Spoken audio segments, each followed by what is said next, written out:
క్రైస్తవులాడు ప్రభు ఈరోజు మనకు అనుగ్రహించిన మాటలు.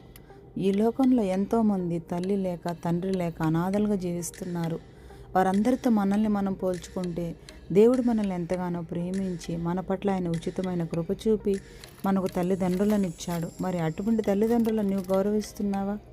వారిని కేవలం నీ అవసరాలకు మాత్రమే తల్లి తండ్రి అని చెప్పుకుంటున్నావా, లేక వారి మీద ప్రేమతో వ్యవహరిస్తున్నావా? వారి పట్ల బాధ్యత కలిగి, ప్రేమ కలిగి, వినయం కలిగి నీవు నడుచుకుంటున్నావా? మీకు క్షేమం కలిగేలా, భూమి మీద ఎక్కువ కాలం బ్రతికేలా తల్లిని తండ్రిని సన్మానించాలని వాగ్దానంతో దేవుడు ఇచ్చిన మొదటి ఆజ్ఞ ఇదే.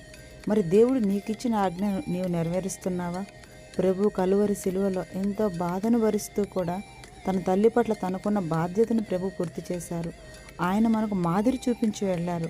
మరి ప్రభువును విశ్వసిస్తూ ఆయన ఇచ్చిన ఉచితమైన రక్షణను పొందుకొని నీవు ప్రభు దారిలో నడుస్తున్నావు. ఒక్కసారి ఆలోచించు.